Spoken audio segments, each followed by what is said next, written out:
Welcome back to part 2, folks. How exciting. So the doctor goes, well, I'm not using their name because I don't want confidentiality, but the only way really with your diagnosis that you can actually stop your seizures is by doing therapy. And I was like, okay, that's interesting. So the therapy you need to do is EMDR. So what that is, it's eye rapid movement therapy. So when I'll explain it. So before I've done talk therapy, I've done EMDR, I've done DBT, I've done ACT therapy, I've done CBT, I've done quite a few different therapies. And also in treatment, in the eating disorder treatment days, we did all those therapies. So I've never, I did one therapy session with EMDR regarding EMDR, but it was very, very surface level. It wasn't really in depth. I did one with a different therapist in treatment, and it went good, but I just learned a little bit of tapping things, but I didn't really, we didn't go full-fledged and anything because she just wanted me to understand what it was. It was kind of just a demonstration type thing for that session. Anyway, so I never really knew what EMDR really was before that, but so my true self, I started reading about it, and then I also, what I always do, if I ever get diagnosed or something kind of my life switches or shifts in some type of way, then I'm always going to read a book about it. So I started reading up about EMDR and how it helps different people and testimonies. So I read a book about that, and then how to best get what can you get how can you get the best out of EMDR and that kind of thing. And then for me with my psychogenic non-epileptic seizures, trying to dive more into that. And there's literally one book about that, but now there is 2 or 3 more books, but honestly there's really no research around it, and people are very confused why you're having seizures due to stress or trauma that you've had in your past, that's how it presents itself. Because when you think of stress and trauma, you don't really think of a physiological response, but a lot of times there is, and it is a mental response as well, but it also is a physiological response. So for example, just let's say, this isn't minor, but I'm not trying to downplay anyone's experiences, but there is other experiences that are physical, for example, having a headache or chronic migraines or extreme fatigue, or I'm just thinking of things that I know from other people that have experienced it. So different heart disease, different things like that, honestly, and blood pressure, any blood pressure spikes or drops. So honestly, those things actually have ramifications from different traumatic events or flashbacks. Those are all physiological responses, and then because those flashbacks, maybe you are responding in a way that's physical. So, but for me, and it's rare, but I have seizures. That's my stress response. Because I know some people are flight, or freeze.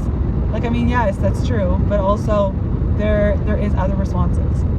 Those can be fight. I feel is a response of those things, So anyway, so EMDR means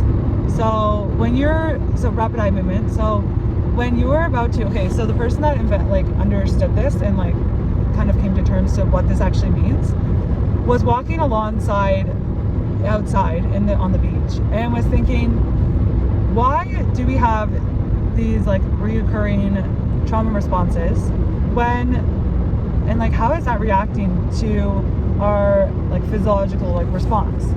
So she figured out when are we processing our life during the day, and it's you're not during the day, but you're during the night, during when you're sleeping.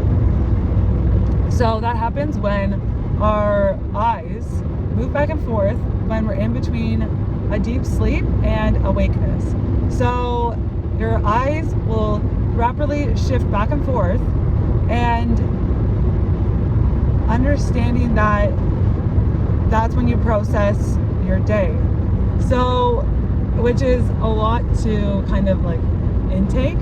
Anyway, so that's when, and then she thought, well, if that's when we process things, then why not represent that in like awakeness, like an awake state?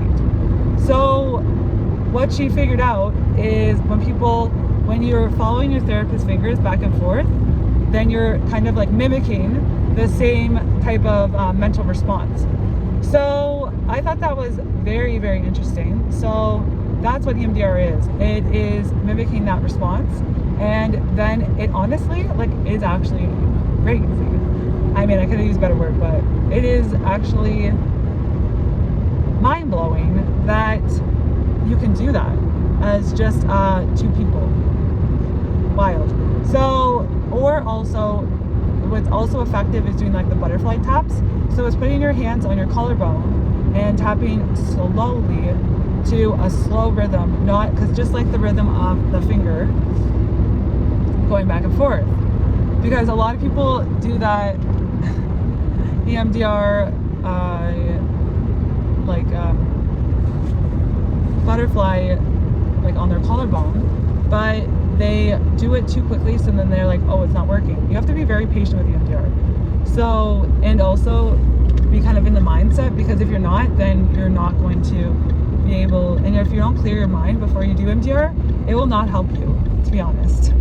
It will, yeah, it just won't be good. So anyway, I was doing EMDR, and my therapist was very scared and hesitant, not scared, but like hesitant to do like finger rapid eye movement, because I was having seizures then, like very intensely. So what her conclusion was to do like more of like the butterfly theory, and it worked pretty good. But then when we got to the actual like eye movement with her fingers back and forth, it was honestly night and day between. I didn't realize how much it would impact me with the understanding of how eye movement really does impact your response to understanding things that haven't come up in years, and like how you didn't even know you had memories about certain things about that event, that you all of a sudden have a recollection of the actual like deep rooted details that you didn't even know was a thing. So that really helped me, and I started to have like recollections during the EMDR sessions. And one day I actually had a panic attack because it was really, really intense. And I've never had a panic attack during therapy, but that was like, sometimes EMDR gets really, really, really intense. So I don't know, it's a lot emotionally. And then my therapist was like, okay, what are you going to do after this? Because you need to do some self-care, because it's a lot mentally. And I was like, oh, I'm fine. I did it in between work, and like when I was in between jobs and stuff, I would do it in between shifts, and that was not a good idea. Never do that. So I did that one time, and it was bad, because I did my EMDR session, and we were doing like eye movement, which was like with the fingers, and following her fingers. And then I went to work, and when I was cleaning, when the kids were sleeping, I had a panic attack. It's because, yeah, I wasn't smart, and I should have done that. I should have listened to my therapist, but I just thought, oh, I'm strong, I'm fine. Yeah, don't do that. So yeah, that's not good. Yeah. So I then from now on, I went and did my therapy sessions after work, and it was a lot better, because then I could just decompress after. And she stayed back every week in the evening, because I would finish at like 5, and I couldn't get there until like 5:20. So I would have to, I had no choice. So get there at that time, and thank goodness she was such a blessed soul that she let me do that. So she did that once a week for me, so that was lovely. But anyway, so I did that for, I don't know, like 8 months, and it was working really well. And also I already had rapport with my therapist before, because I was going to her quite a bit in 2019, and then when 2020 hit, I already knew her really well, so it was fine. And then when I was trying to figure out what I'm going to do for my license and everything, there was a lot of pushback, because with like normal, not normal, but like, like epilepsy, just like, epilepsy itself, you have to have so many months to be able to have no seizures on medication. But my seizures are different. So medication is not going to help my seizures. Medication is just going to be medication. That's all it is. I'm just going to have the side effects of the medication. That's about it. So with me, it was a very different scenario, but also they wanted me to have medication because they didn't want to rule out the, like, just basic, but like just epilepsy alone. They did not want to rule it out, as in my like treatment team, so like my therapist, my neurologist, psychiatrist, dietitian, everyone, all the things. So they didn't want to rule that out, and so I had to be on medication for 6 months. And then also, but the thing that was really frustrating was that the medication I was on and off, because there was like reactions I would have to medication. Like I was on propionic acid probably for 2 weeks, and I had it the one day, like I had it the first dose, and because like there was a warning that it was like 2% of people get such a severe warning that they have to go to the hospital. They could die. And I was like, okay, 2%, that's not bad.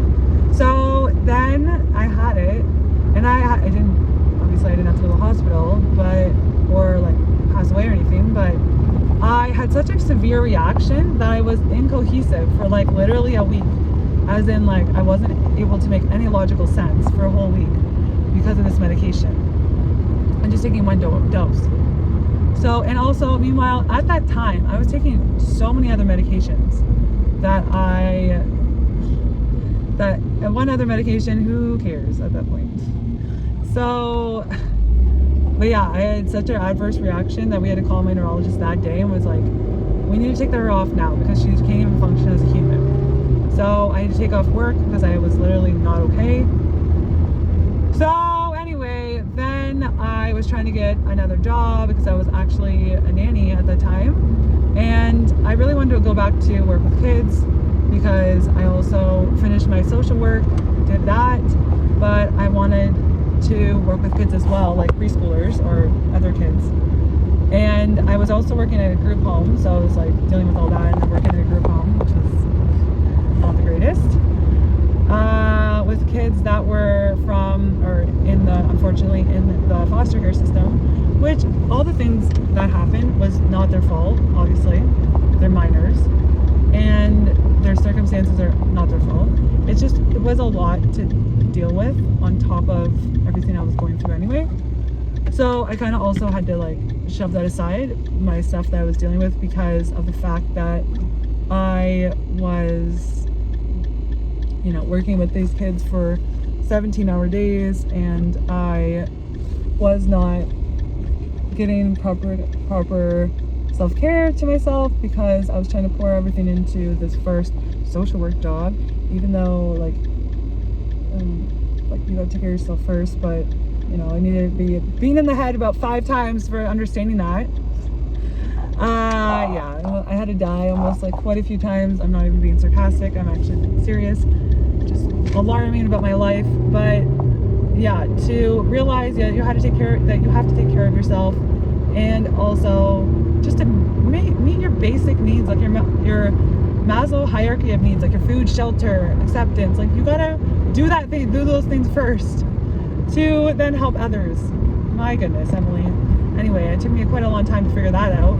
So then I was finally able to get my license back, but so with the medication, because I was on and off different medications, they kind of put that in consideration, like the government, like the transportation of like medical issues, they put, and also like my psychiatrist and neurologist and everyone, they put that in consideration that I was on and off different medications, but like one was not working, but they also saw that I wasn't having seizures within that time frame. So they kind of just said, okay, here's your license back. And then I was able to drive to church again, and that was wonderful. But also the other kind of like good thing, I mean, I shouldn't say that, but it kind of is. Not gonna lie, but it was kind of a good thing that it happened during 2020, because honestly the world was kind of shut down anyway. So I mean, I didn't really have anywhere to go, and no one else did either, so it kind of was a blessing in disguise again. But at the same time, I shouldn't say that, because a lot of people were suffering through that time and dealing with a lot of things that were happening in their own life. So it wasn't, I mean, yeah, you know, it wasn't it was sad for other people that were going through different things, but at the same time it was kind of nice for me, because I kind of knew that everyone else wasn't able to do anything. I know, I'm a selfish person. So anyway, I got my license back, and that was wonderful. And then I was able to go to church and able to go to work, like driving to work and just going on hikes. That was a luxury. It was so many months until I was able to have it was almost a full year. It was wild. And when you get your license taken away like that, you lose your like some of these, like, I don't know, I this is what happened to me, but I felt like I lost part of my identity, because I was identifying my life, well, which was good, identifying my life in God and the community around that like lifestyle, life choice, right? But at the same time, I also felt like I grew in myself because of that, because I shouldn't just pinpoint my identity just in the community of the actual Christian community, because my relationship with God should be more deeper than that, because I should be able to still love God the same way, even if I don't have community to back it up. Like, yeah, so that was kind of what opened my eyes a bit.